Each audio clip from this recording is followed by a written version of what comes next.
With the recent announcement that Mortal Kombat 1 is entering the PS Plus catalog on August 19th, I thought it would be the perfect time to revisit my experience and talk about how I earned the Platinum Trophy for Mortal Kombat!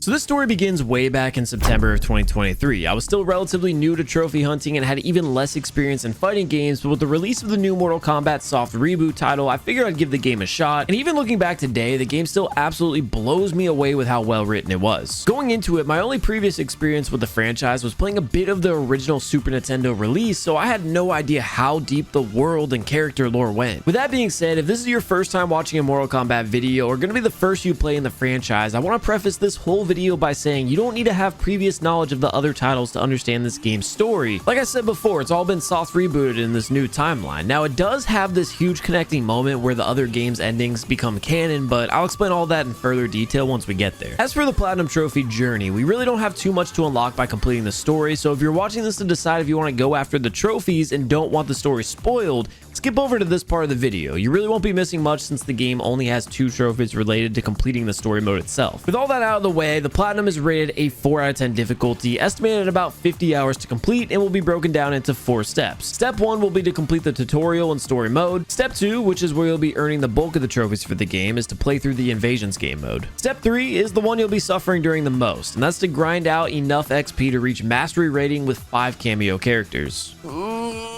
Kill me. Finally, step 4 is to complete all of the tower and online related trophies and finish any of the miscellaneous tasks you may have left. So booting up the game for the first time with my limited experience in fighters, the first thing I do is go into the tutorial to learn the controls of the game, and once we finish the basic training, our first trophy is unlocked. I still had a little time to kill before my game finished installing, so I jumped into a tower to get a better feel for the combat, and as I get slammed around by the medium CPU, I inevitably do 10,000 total damage to my opponents, unlocking us the Titan trophy. By that time, our game's finished installing and we begin the story for the game, which opens up with a scene of Shang Tsung selling elixirs to a village. While in the middle of one of his sales pitches, a previous customer exposes his magic as fake and he faces the consequences. Later that night, he takes off his disguise, beat up with all of his worth gone, when he's approached by a mysterious stranger who promises to make Shang Tsung a powerful sorcerer. Just for context's sake, this mysterious stranger is known as Kronika, who is a reoccurring antagonist alongside Shang Tsung. She was actually killed at the end of the last game, so to see her within the opening minutes of this game is a huge setup for the conflict to come. We then cut to Raiden and Kung Lao, who are 2 farmers living a humble life. After a day of work, they go to eat at Madame Bo's restaurant when the Lin Kuei show up. They harass her for a bit before her and Smoke get into a fight that ends with her being thrown off the 2nd floor and into a table. This is when Raiden and Kung Lao decide to finally get involved and fight off the entire group of Lin Kuei, including Sub-Zero and Scorpion. After which, Liu Kang walks up and reveals the entire fight was just a test to see if the 2 were ready to become fighters of Earthrealm, which again feels like a nice place to go ahead and give some background context. So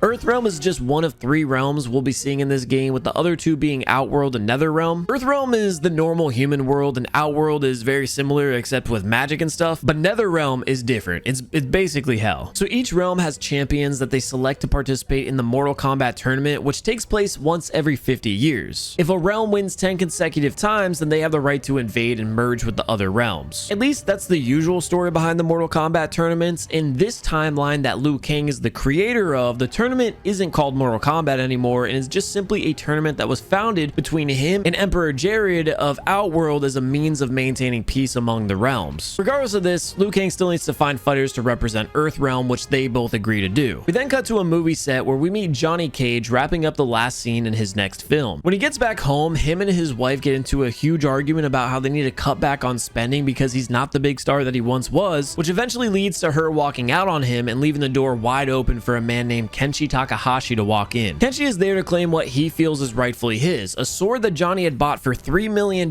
named Sento that is actually Kenshi's ancestor's blade. Naturally, Johnny refuses to give up Sento, which especially makes sense in his situation, and the 2 of them fight. Surprisingly, Johnny wins and ties up Kenshi for an interrogation when he's visited by Liu Kang and company. Once again, Liu Kang is looking to recruit them as fighters for Earthrealm, and after a bit of persuasion, they both agree. Fast forward and all 4 are seen training at the Wuxi Academy, but after a few months, it's time for the tournament between realms. Raiden is selected to become the champion for Earthrealm, and Liu Kang gives him an amulet that grants him power over lightning and thunder. The group takes a portal to Outworld and are greeted by Empress Sindel's daughters, Katana and Melina. They ride through the city admiring the parade and festival when their route gets cut off by Li Mei, who's escorting a group of people infected with the Tarkat disease out of the city. Tarkat causes people to mutate into these bloodthirsty monsters known as Tarkatans, and with it being contagious, the people of Sun Do banish those who fall victim to it. Once everyone arrives at the palace, General Shao instigates the Earthrealmers a bit before Empress Sindel walks in. She speaks about the event's significance, honoring her late husband Emperor Jared before it officially commences. Raiden goes on to defeat Li Mei and Rico before a pause in combat for the evening banquet, during which General Shao continues to show disrespect toward the Earthrealmers, and later that night has a conversation with Sindel about his fear in the sorcerer's prophecy of Liu Kang overtaking Outworld. Sindel reassures that there are no signs of this and dismisses him when her daughters walk in. Not wanting to expose her secret infection, Sindel tells Melina that Katana will be taking her spot in tomorrow's fight after seeing her Tarkat symptoms acting up at dinner. The next day, that's exactly what happens, but Raiden quickly shuts her down before the grand final of the tournament begins between him and General Shao. Once again, Raiden wins, giving Earthrealm the victory and maintaining peace among the realms. They return home, and we later see Liu Kang speaking with Garrus, who's the Sentinel of the Hourglass, which basically means he protects and watches over the Hourglass, this powerful artifact that allows its user to manipulate time and destiny itself. Garrus has been around from the beginning of this new timeline that Liu Kang had crafted and understands the vision of peace he intended, so when he finds that Shang Tsung's destiny to live a meaningless life had been altered by that mysterious visit we saw in the beginning of the game, he felt the need to warn Liu Kang of his rising power and presence in Outworld. Because of this, he sends Kung Lao, Kenshi, and Johnny Cage on a secret mission to find him and bring him back from Outworld, which is technically against his peace agreement with Sindel. Regardless, they do go and end up finding Shang Tsung in a Tarkatan camp extracting bone marrow from a Tarkata named Baraka. Baraka breaks free and is about to kill Shang Tsung when the Earthrealmers intervene, knowing Liu Kang wants them to bring him back alive, which allows him to escape. Baraka, unhappy about this, decides to refocus his anger on them, and after a short battle, they clear up the misunderstanding, so Baraka agrees to help them find him. He takes them to Shang Tsung's laboratory, where the three go to find him, Tanya, and Rain seemingly about to infect Melina with Tarkat. Another fight breaks out as they attempt to stop this, and the Earthrealmers overpower the group as Melina wakes up. But instead of thanking them, she goes crazy and stabs Kenshi in both eyes before Shang Tsung is able to put her to sleep. It turns out they're actually attempting to help cure Melina's Tarkat condition, and right after this is revealed, Katana, General Shao, and his guards arrive. Shang Tsung immediately throws them under the bus, and Goro knocks them out. General Shao recommends they be locked up for their treason, and Katana agrees. As they're dragged off, Katana, Shang Tsung, General Shao, and now the powerful sorcerer Quan Chi, who predicted the prophecy of Liu Kang's takeover, discuss what to do and why this is happening. Through this conversation, we also learn that Quan Chi, Shao, and Shang Tsung all have a mutual benefactor that will be pleased to hear of this conflict. The group is seen captured in a jail cell, but not at the Citadel. Instead, they are trapped in Shang Tsung's true laboratory underground, where he's running all sorts of inhumane experiments. Their jailer Reptile, a Zateran who possesses the ability to shapeshift, walks up to check on them and gives Kenshi an ointment for his pain. Questioning his empathy, the group asks why he's doing this, to which he responds he's a slave to Shang Tsung, only doing what he asks to protect his captive family. Shang Tsung demands the prisoners be transferred for experiments, and Reptile sends the Tarkatan clones to move them. The group, of course, fights for their freedom, and we get to play as Baraka for the first time. After killing all of the clones, we finally pop our first trophy since starting the story for completing a weekly quest. Baraka breaks the Earthrealmers out of their cages and defeats Reptile, who begs to be mercy killed, thinking his death may stop Shang Tsung from killing his family after their escape. But during this moment, Shang Tsung returns to see the mess and reveals to Reptile that he had killed his family long ago before poisoning the air and leaving them all for dead. Baraka breaks down the door in our first test your might of the game, and the group escapes into the living forest, a place where the trees house the souls of the dead. The idea of ghosts spooks Johnny, but Baraka continues to explain that only good souls reside here, no evil ones. Their conversation is cut short as they hear screams in the distance. They run up on Ashra, a demon turned angel who's currently fighting off demons sent by Quan Chi to kill her. Caught up in the moment, she immediately attacks Baraka and Reptile, mistaking them as more demons, and we're forced to fight her off. Once we do so, another trophy quickly unlocks for completing our third daily quest. Ashra apologizes for the mistake and explains to the group that Quan Chi comes from the Nether Realm and is in Outworld testing a device he's building that allows him to steal souls on a mass scale so that he can have dominion over the realms. She also explains that he's working alongside Shang Tsung, and the group begins to have a more clear understanding of what's at stake, so they all agree to team up together and begin the hunt. As they search, Ashra gives a lot of background knowledge of how this evil plan came to life, which basically all comes back around to the mysterious Kronika whispering these ideas into their ears. Eventually, they find Quan Chi, getting the device set up with the help of Natara, Havoc, and Serena. As the group prepares to stop them, Johnny and Kenshi have this moment of brotherhood after saving each other's lives, and Johnny finally hands Kenshi Sento, the sword that he had originally come for long ago. The fight breaks out and Quan Chi starts up the device. It begins to suck souls from the forest as intended, which creates Ermac, a construct being bound together by Quan Chi's dark magic. Ermac's presence overpowers the group, which leaves Kenshi, who's been on the sideline this whole time, to attempt a last resort attack. This obviously doesn't work, and Ermac quickly pushes the blind ninja away, but his selfless attempt to save his people awakens his ancestors within Sento, and he becomes one with it, granting him a new power of vision. He stabs Ermac, and Sento siphons his souls, giving it his powers. Together, Ashura and Kenshi defeat Ermac and shut down the Soul Stealer. During its destruction, some souls suck the life out of Quan Chi, weakening him. The game cuts to Shang Tsung, who once again meets up with Kronika, and it's revealed that the Soul Stealer was being created to harvest souls for an undead army. Tsung also explains that he has a plan to break the Lin Kuei away from Liu Kang. Kronika is pleased with his progress, and we're taken back to Sun Do, where the group is attempting to sneak their way back to the portal to Earthrealm. Unfortunately for them, they get spotted and are forced to fight through, doing even further damage to their relationship with the Outworld people. Despite this, they make it back, and Liu Kang welcomes Reptile and Ashura. They fill him in as to what's going on, to his disbelief, and he meets again with Garrus to discuss how this could be possible. Garrus explains that the interference in his timeline is caused by Kronika, which doesn't make any sense to them because it's not possible for her to be alive. Once again, to just pause here and fill in the gaps, remember in the beginning I said that Kronika had died at the end of the last game? Well, that's true, and to be honest, normally a death in the franchise honestly doesn't mean much because of the multiple timelines and amount of times we've seen characters resurrected or live in the Nether Realm after death, but in this case with Kronika, it's actually kind of insane to see her because she was a Titan, and once a Titan is wiped out from existence, they can't be revived. They're just flat out dead, gone forever. I also feel like now is a good time to explain a bit more about this timeline. So I mentioned a few times that this timeline was created by Liu Kang. Well, this Liu Kang that we know is actually the same one who lived in the previous game's timeline and is the one himself who killed Kronika at the end of Mortal Kombat 11. When he did that, he then gained control of the Hourglass and had all of the powers of the Timekeeper, which he inevitably relinquished when he gave responsibility to Garrus, which is why he just can't Thanos snap his way out of situations. Anyway, before he did, he crafted this world very carefully, altering some details and destinies of certain people to avoid conflicts that had happened previously. Most notable, of course, were to give Quan Chi and Shang Tsung meaningless lives so they would never come to power, know each other, or attempt to overthrow the other realms. And with this immense knowledge and power that he had, this isn't something that just easily gets thrown off course. He would take some type of god with knowledge of the past timelines to know exactly what steps to take to perfectly recreate this kind of conflict, which is why this is such a confusing moment for someone who is essentially the creator of the universe. Getting back to the current timeline, Liu Kang decides to send the Lin Kuei warriors Smoke, Sub-Zero, and Scorpion, who by the way also had their details tweaked by Liu Kang's ideals,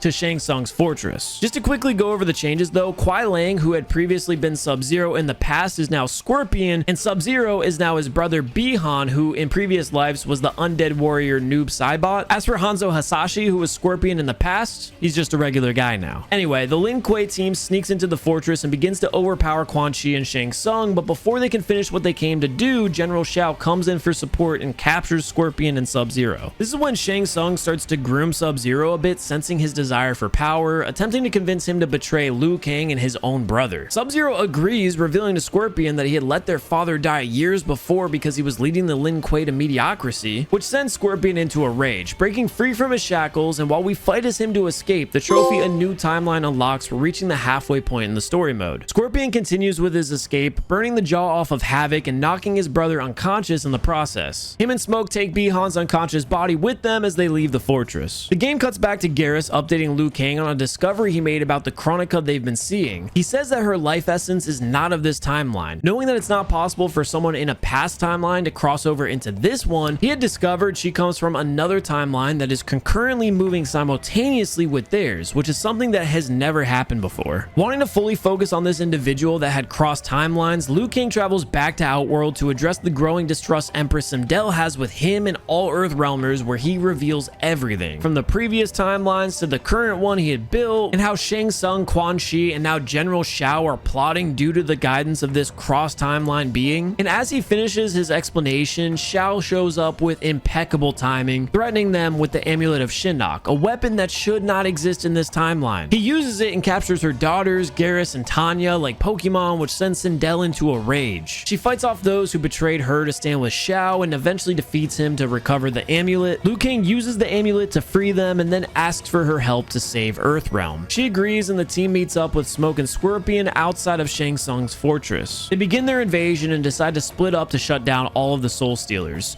We follow Melina and Tanya, who immediately run into Ermac. Melina is able to overpower him and knock him down, which temporarily weakens Quan Chi's spell that bound the collected souls as a group mind long enough for one of the souls to take control. Emperor Jared, Sindel's late husband and Melina and Katana's father. Jared has his reunion with them and the rest of the group before they all make their way deeper down. With eyes on Shang Tsung preparing the dragon army, Melina comes up with a distraction plan, posing as an ally who betrayed Sindel to help Shao gain power. As she speaks with Tsung, the group prepares for an ambush. Everything goes according to plan and they overthrow the two sorcerers, giving Liu Kang the opportunity to finally question who Shang Tsung's benefactor is. Seeing Kronika about to arrive, Shang Tsung introduces her as Damashi. To his and everyone's surprise, we see another version of Shang Tsung spawn in. So let's pause here. Like I said multiple times before, at the end of Mortal Kombat 11, Liu Kang defeats and kills Kronika, but what I haven't mentioned yet was the fact that after he didn't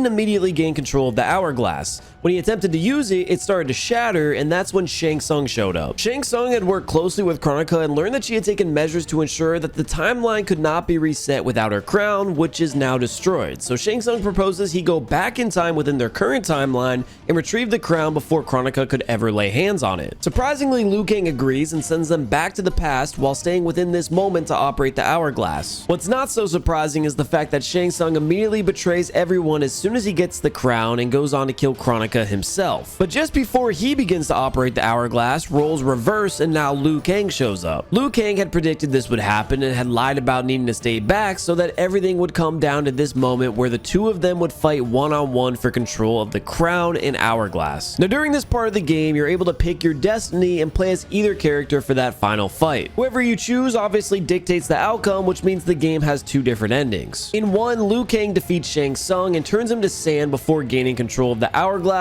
and creating the new timeline that the entire game has taken place in so far. And in the other, Shang Tsung defeats Liu Kang, stealing his soul before gaining control of the hourglass and using it to become the ruler of all realms within his timeline. It turns out both of these endings are canon to the Mortal Kombat universe, so the entire time Liu Kang's timeline had existed, so had Shang Tsung's. Unlike Liu Kang, who would eventually relinquish his Titan powers, Shang Tsung continued to wield them, allowing him to find out about this alternate timeline, leading to him posing as Kronika to elevate the nerfed version of himself and others so that they could assemble the dragon army, allowing him to exterminate all life in Liu Kang's timeline before merging it with his own. After revealing his grand evil scheme, he leaves them to be slain by the dark variants from his timeline, OG, Raiden, and Sindel. After all this is said, Liu Kang's timeline, Quan Chi, and Shang Tsung decide to team up with the good guys after this betrayal, and the fight begins. Melina gets knocked around pretty quickly, which causes her to lose control and her Tarkatan side takes over. After overthrowing Dark Raiden, she joins the rest of the group in fighting Dark Sindel, who goes absolutely apeshit on everyone. Our timeline, Sindel is the last one standing and they fight it out one-on-one. But right before the Sindel from our timeline is able to finish her off, Dark Sindel hits her with an unexpected blow. Melina sees this and returns the favor. The family comforts a dying Sindel, but as she passes away, her soul is collected by Jared. The group retreats as the dragon army wakes, and with the full understanding of the power of their enemy, they discuss possible ways to win this fight. This is when our Shang Tsung questions if they already know two timelines exist, why can't there be more? Katana chimes in and says if there are, we could recruit allied titans to help us. Everyone's on the same page that it could be possible, but they currently have no way of knowing since Garrus is just the steward of the hourglass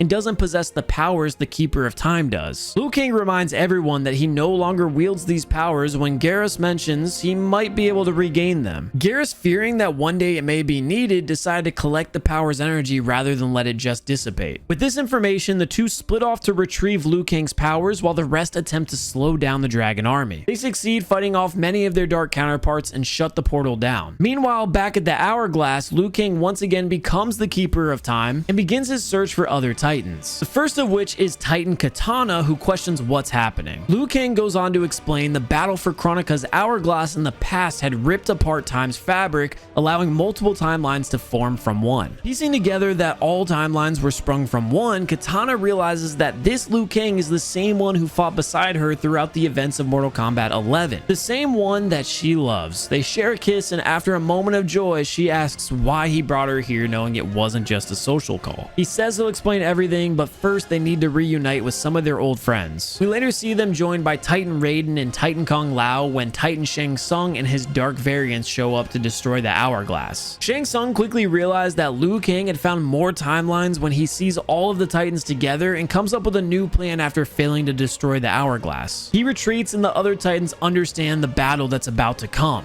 Armageddon. If you know anything about the Mortal Kombat universe, you know the significance of Armageddon, and in this game it leads to one of the most epic moments I've ever experienced in gaming. After all of the lore and character building, everything comes down to this grand battle where we see titans from all sorts of timelines with variations and mixtures of characters throughout the history of the Mortal Kombat franchise, fighting in the ultimate battle between good and evil. Like, the only way I can explain this better to someone who doesn't understand the Mortal Kombat universe is to say this is the equivalent, if not better, than the Avengers Endgame moment where we see all of the characters come in from Doctor Strange's portals. It's just so cool to see. During this final battle, you select your fighter and run alongside Titan Liu Kang as you fight your way through the other titans to the top. I personally picked Liu Kang, which meant once we made it to the top, there were two of us, the Titan we followed throughout the entire game story, and me, the jacked shirtless one. The two of us face off against Titan Shang Tsung and Titan Quan Chi, during which I get slammed immediately, leaving Titan Liu Kang to defend himself. He almost clutches the 1v2, but is stopped by Quan Chi before delivering the finishing blow. Luckily, he had fought them both off long enough to allow us to get up, and we approached Titan Shang Tsung ourselves for this isolated 1v1, which I love. It's just so perfect the way it makes you feel like you individually are the last hope versus the big bad. So we fight, and after defeating him, watch as this timeline's Liu Kang destroys the essence of the two. With Shang Tsung gone and no longer holding the timeline together, it becomes unstable, so Liu Kang sends all of the titans, including us, back to our rightful timelines, and with a flash,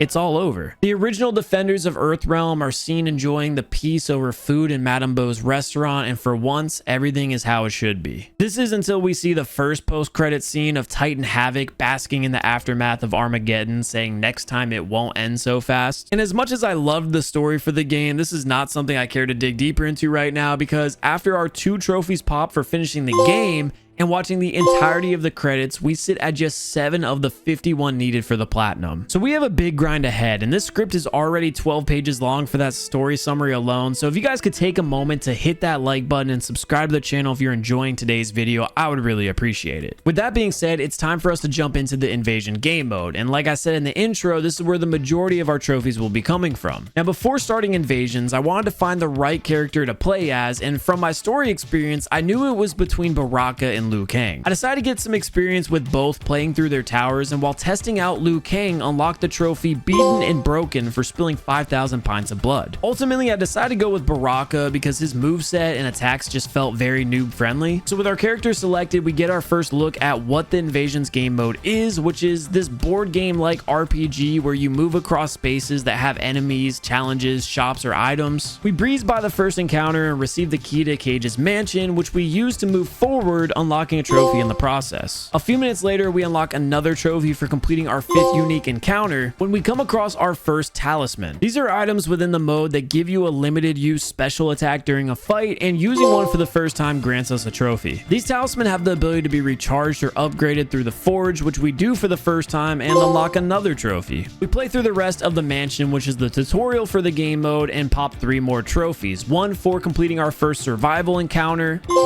another for clearing our first obstruction within the map, and lastly, one for leaving the mansion. And from here on out, the gameplay loop is basically the same. As you progress through the map, you'll have some type of encounter you'll need to clear for each space to move forward. As you go deeper in the world, enemies are higher levels, so you'll have to level up and use relics to keep some fights from getting out of control. Relics are equipable items, sort of like perks that you can earn randomly after encounters, so once we have our first one, we equip it, earning us a trophy. Throughout the different realms, you'll also come across merchants that have some decent items to help you progress, and using the currency we earn after each fight, we make our first purchase, giving us a trophy for trading at an Earthrealm shop. And it's not too long after this that we get ambushed for the first time. Oh, is this the random encounters? An ambush, okay. Oh shoot, hey, whoa, chill out, brother. I think there's a trophy for surviving an ambush. Oh, there's multiple here. That makes sense, ambush.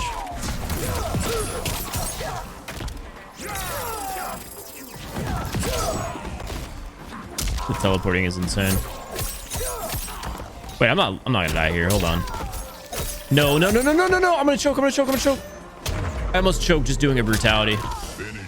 Holy. I don't remember how to finish him. I'll just kill him. Oh my god. That could have been real bad there. Stop hiding. So yeah, for surviving in an ambush. We go on to finish our 25th encounter, then come across a secret fight while in a mini tower. Continuing on with the early progression trophies, I used a talisman 10 times and reached level 5 before I decided to take a break to spend 10,000 coins at the shrine. This should be our last shrine donation before we pop a trophy for doing 10,000 coins. What do we get out of this, though? That's the question. Ooh, a Garrus skin. Dark Times. Wait, that's actually a sick skin. I jump back into Invasions and face off against my first mini-boss, and at this point, I've just about finished the entirety of the Earthrealm location, having only one final battle left before being able to move on. Wait. Assassin Katana? What is this? Oh, that's a banger outfit, Katana. Oh, I thought she was going to be kind of difficult to fight, to be honest. Keep spamming. She can't block them all. Keep spamming.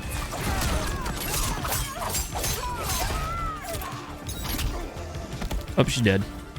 Yes, this is a boss fight. There's 2 rounds. She got this like glow to her now. I want a brutality. Oh my god, 3 rounds? Okay. Wait, whoa, I don't know what that stuff does. What the hell?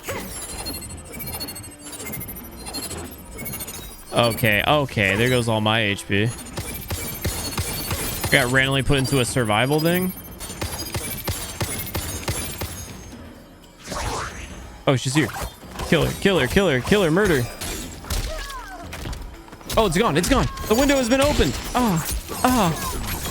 Oh my god, I needed that to hit. Wait, pause. You're dead. Pause. Let's go. I forgot I had fatal blows. It's been such a long time since I've been this low. Oh, feels good, baby. That was our first boss fight. Oh, with pleasure.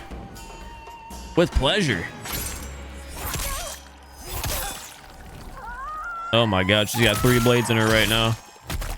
That's crazy. Who the boss? Let's go. Defeat a major boss in Invasions. With Earthrealm cleared, I decided it was time to switch things up and knock out a couple of the towers needed to progress toward the trophy for completing 10 with different characters. While doing this, we pop Puppet Master for finishing them with 5 and go back to Invasions where I purchased my first item from an Outworlder shop, reach level 10, use 10 consumables, and complete 5 unique Test Your Might encounters.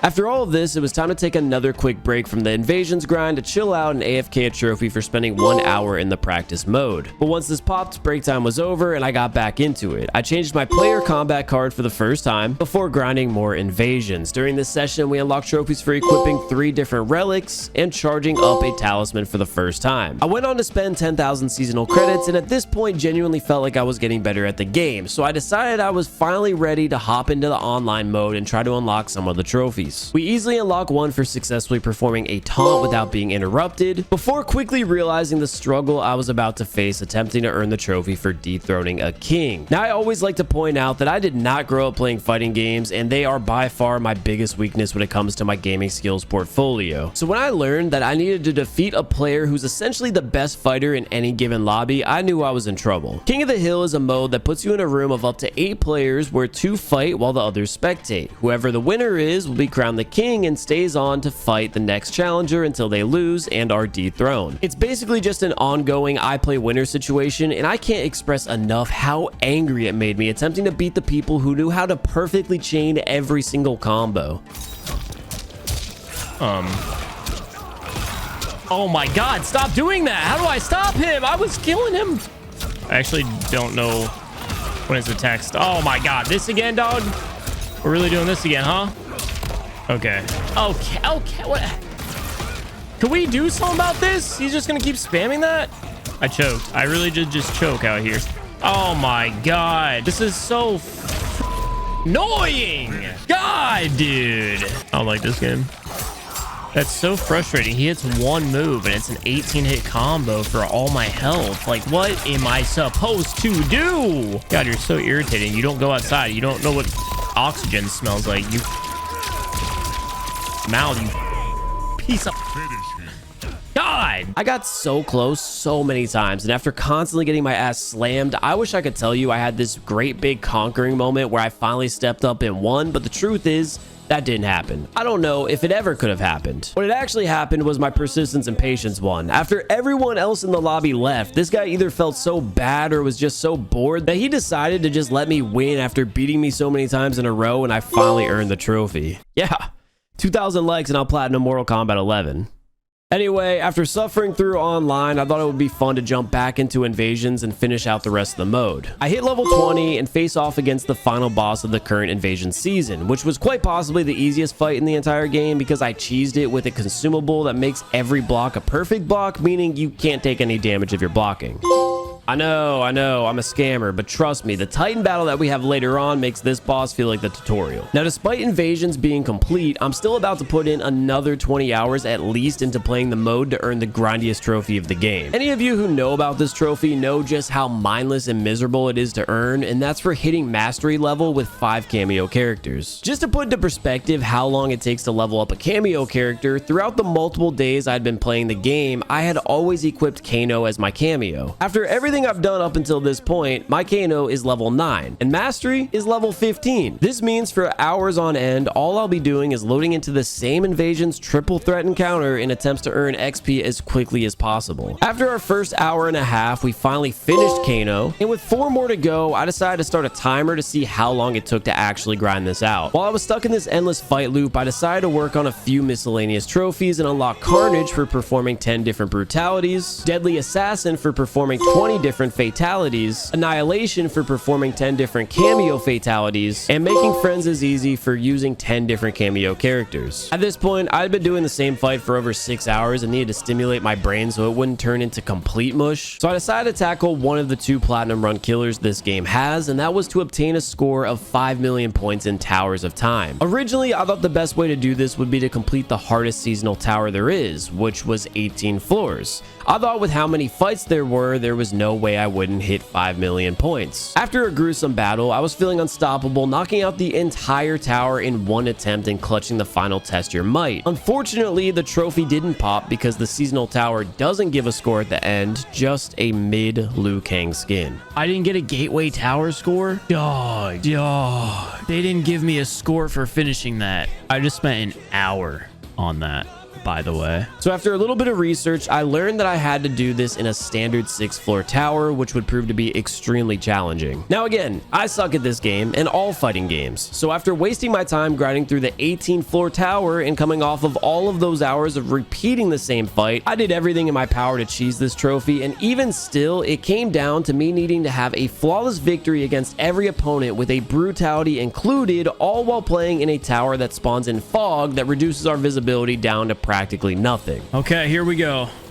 Just need to not choke against the fellow Baraka. There it is. That should be all brutalities. We love that. 6.1 million.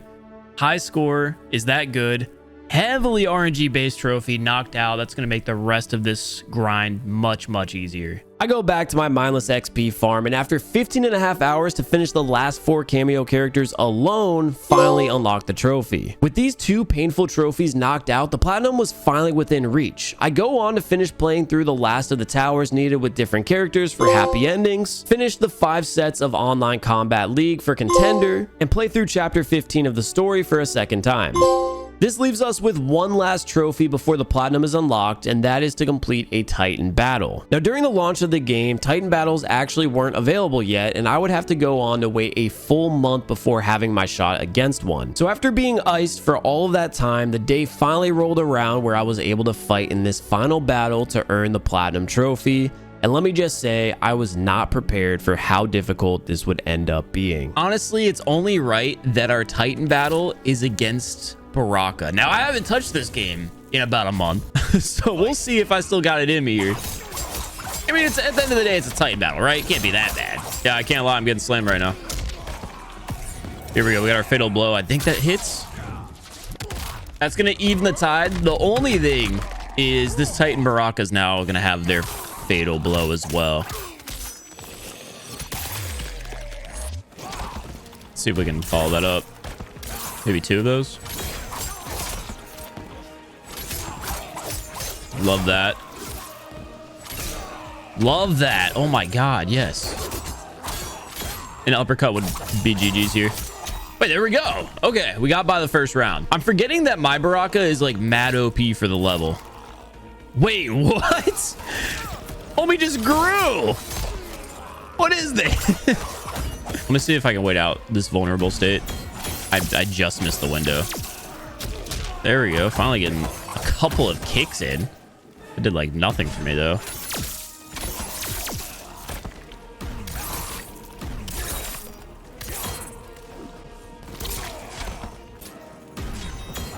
I felt like that should have hit, to be honest. If I can get a fatal blow to connect, dude, that looked like it should have connected. Oh my god. He was definitely blue on that attack. Okay, buddy. Okay. That's gonna kill me, isn't it? Oh my god, I did 300 damage. Yeah, otherwise it's a flawless block. He doesn't take any damage. Yeah, that second form is definitely when he gets pretty OP. Oh my god, such a tiny window of opportunity. His attacks just do so much damage. A fatal blow. I guess I could try. It looks like he's going for an attack. Wait, that hit? He didn't hit. In what universe? I took damage. I'm dead. You know, I understand this is supposed to be a challenge. All right, well, I had a strategy. We get him down to about 50 HP. I'm probably dead here. Yeah, I'm definitely dead. Oh my, I have point something HP. I'm dead. I got him down to 1,000. How? Are we trolling? That's gonna hurt. I mean, I tried to block that. Hopefully this hits. It caused me to lose all my health. I think this is the first time I've actually needed to use a talisman. All right, come on, bring it on. Stage 2. I really, like, am I supposed to get lucky? I don't know. I'm officially ahead. I'm about to take a lot of damage though. I have no idea how to stop that attack from killing me. I'm on fatal blow just like that. Suck my whole, my entire, suck it. Critical hit, thank god. Just give me like 2 more of those in a row and I will never complain about this game again. We gotta hit this fatal blow. Wait, it crit. Oh my god, hold on, he's down to 200. Honestly, I just need one good uppercut. Bro's at 70. Wait. No, he has 4 HP, dude. Oh my god.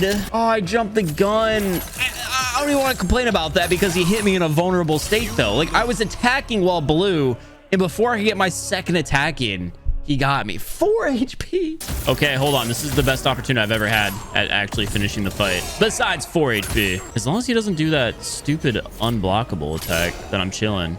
That was another big hit. Oh, yo. I gotta not choke. I just gotta play this. Play this slow.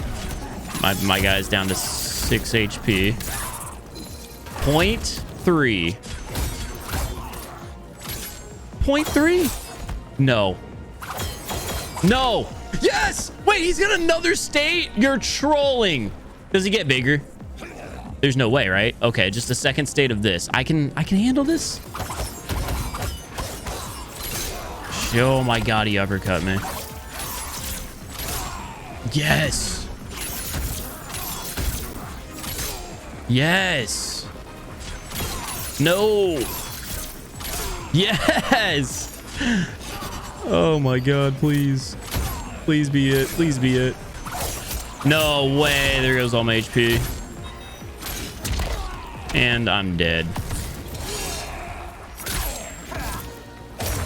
I was blocking. Dude, 200 HP.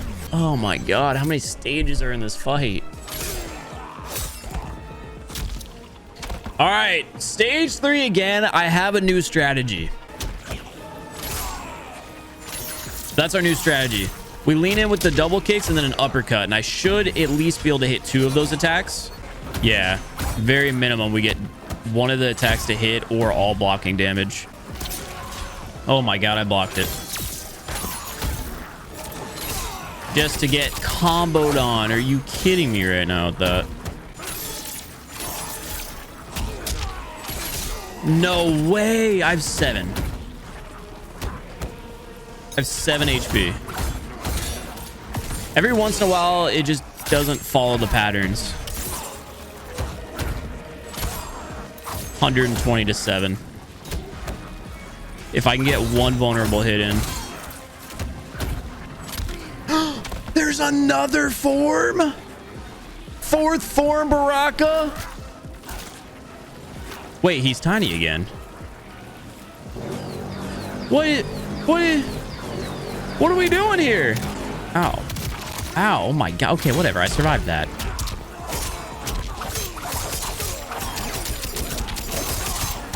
What? 900 damage combo.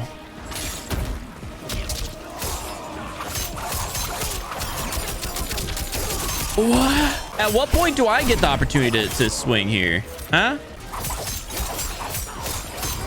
Oh, I needed that to continue.